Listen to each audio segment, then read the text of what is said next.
तो उस कार्य के पूर्ण होने में कुछ न कुछ आशंका रहती है, क्योंकि कार्य श्रद्धा के बल पर चलते हैं। अभी जब आदरणीय बाबूजी से चर्चा हुई तो आदरणीय बाबूजी ने कहा कि भाई साहब यहाँ तो पानी बहुत गिरा हुआ है, ठीक है। कुछ भाई लोगों ने कहा कि साहब इसको हम पोस्टपोन कर देते हैं और आगे बढ़ा देते हैं, असुविधा हो सकती है, पानी वगैरह आ गया तो। पर चूंकि शांति उनका निर्देश था कि आज की डेट पे किया जाए, इसकी प्रोग्रेस रिपोर्ट देना है, तो बाबूजी ने फिर संबंधित भाइयों को कहा कि काम गुरुदेव का है और गुरुदेव ने अगर डिसाइड किया है तो फिर भाई लोग भी आएंगे और मौसम भी संतुलित रहेगा और काम बढ़िया हो जाएगा। बुद्धि ने भौतिक परिस्थितियों को देखते हुए कहा कि भाई इसको कर लेते हैं, वो भी एक पक्ष ठीक है, पर श्रद्धा बुद्धि पर क्या हो गई, हावी हो गई। और कहते हैं कि प्रबल प्रेम के पाले पड़कर प्रभु को नियम बदलते देखा। यह तो आध्यात्मिक शक्तियां सारी श्रद्धा के आधार पर कार्य करती हैं। तो भाइयों बहनों, हम जो भी काम चुन ले उसको श्रद्धा पूर्वक करें।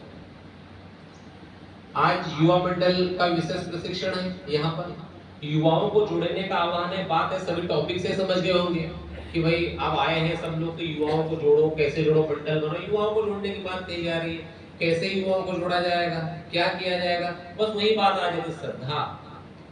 मैं जब 10 नए युवाओं को या एक नए युवा को अपनी बात करूंगा तो निश्चित रूप से उस बात से जरूर प्रभावित होकर के रहेगा। तो पहला चिंतन का बिंदु हमारा रोज ये होना चाहिए कि हम जिस अभियान को हाथ में लेकर के चल रहे हैं उसको बड़े श्रद्धापूर्वक करें, बड़े श्रद्धापूर्वक करें।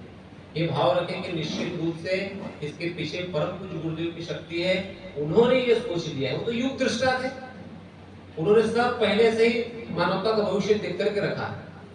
और कई बार उन्होंने कहा भी कि आप तो केवल श्रेय सम्मान ले लो, काम तो मेरा किया कराया है, तो फिर हम ऐसा क्यों सोचे, जैसा डॉक्टर साहब ने कहा कि कुल तो बनेगा, हम तो अपने उस भांति कार्य करें।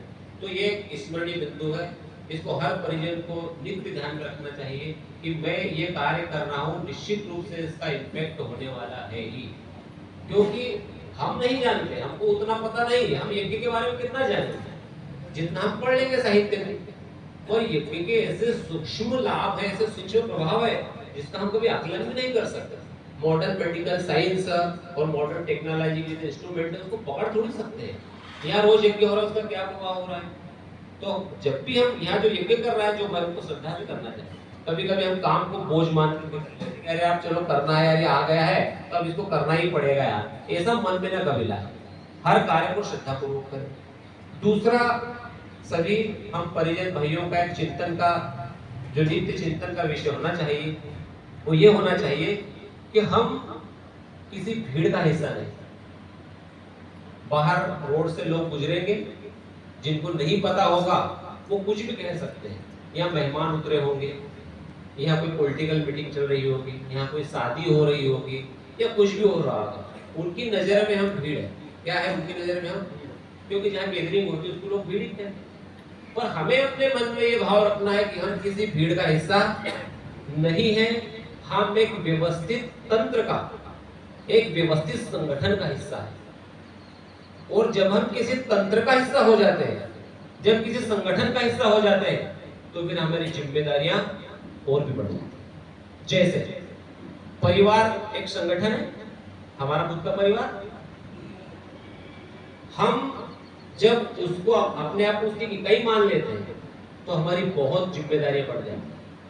अगर जो पिता के रूप में है तो वो पुत्र के नौकरी के बारे में, पढ़ाई के बारे में, बच्ची की शादी के बारे में, पत्नी के स्वास्थ्य के बारे में और परिवार के संपूर्ण विकास के बारे में जिम्मेदारी लेकर के चलता है। और जो पारिवारिक अनुशासन है वो उनका पालन भी करता है। हमें भी ये सोचना चाहिए कि हम परम पूज्य गुरुदेव के इस महान मिशन के एक हिस्सा है, हम कोई भीड़ का हिस्सा नहीं है। ये दुपट्टा गले में टांग लेने से, पीले कपड़े पहन लेने से, धोती पहन लेने से, झोला रख लेने से बहुत बड़ी जिम्मेदारी अपने ऊपर आ जाती है। बहुत बड़ी जिम्मेदारी, ये बहुत बड़ी जिम्मेदारी है। इसमें समाज अपना भविष्य देख रहा है। तो हम एक संगठन का हिस्सा होने के नाते, हम गायत्री परिवार का हिस्सा होने के नाते अपनी बहुत जिम्मेदारियां हैं। हम कैसा खाएंगे, कैसे चलेंगे, कैसी बात करेंगे, कैसा व्यवहार करेंगे, ये सारी की सारी चीजें हमारी जिम्मेदारी में आ जाती है, क्योंकि लोग सर्वप्रथम हमको देखेंगे। उन्हें क्या पता कि गायत्री परिवार क्या है।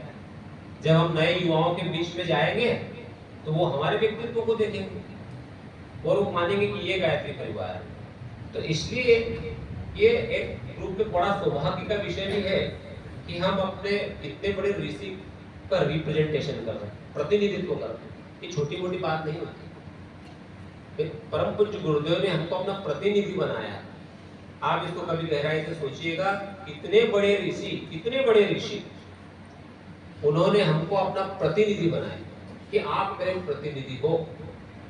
तो हम पर बहुत बड़ी जिम्मेदारी आ जाती है कि हम अपने व्यक्तित्व से, अपने विचारों से, अपने क्रियाकलापों से उनको सिद्ध करने की कोशिश करें। हमारा प्रयास है।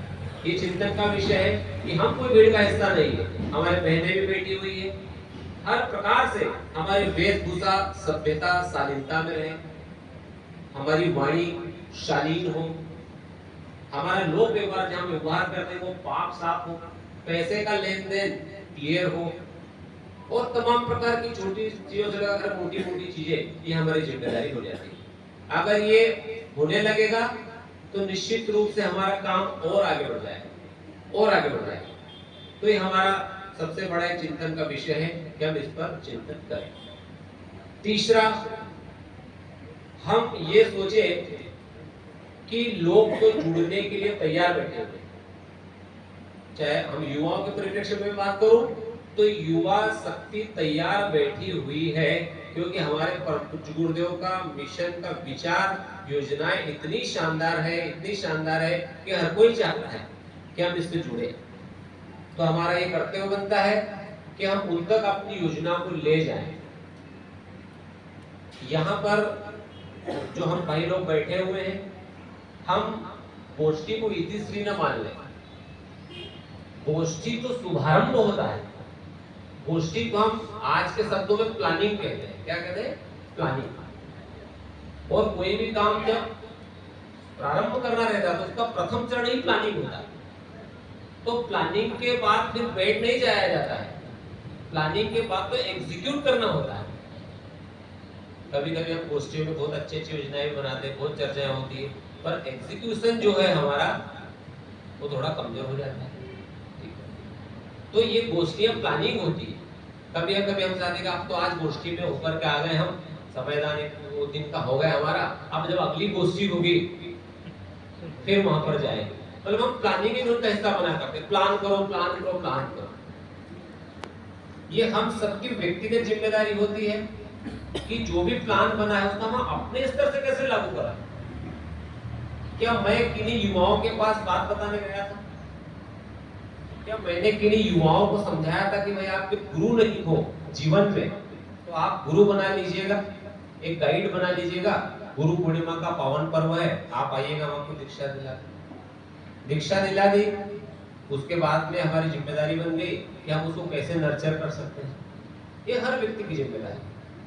हम में से कोई भी भाई बहन ये न सोचे कि हमने जिला प्रकोष्ठ का एक जो है बना दिया हेड, वो सब इस काम को देखेंगे, या ट्रस्ट मंडल का काम है कि वो शक्तिपीठ को देखेगा, या हमारे गांव में शाखा प्रमुख तो वो उस काम को हमको क्या करना है। नहीं भाई, ऐसा हमको कभी नहीं सोचना। हम सबके सब उतने ही इस कार्य के लिए जिम्मेदार हैं जितने के युवा प्रकोष्ठ के जिला प्रमुख है, या ट्रस्टी है, या तहसील संयोजक है, या कुछ भी है। ये तो केवल हमारे मिशन की व्यवस्थाएं हैं। और हमारे मिशन में क्या है? व्यवस्था का नाम।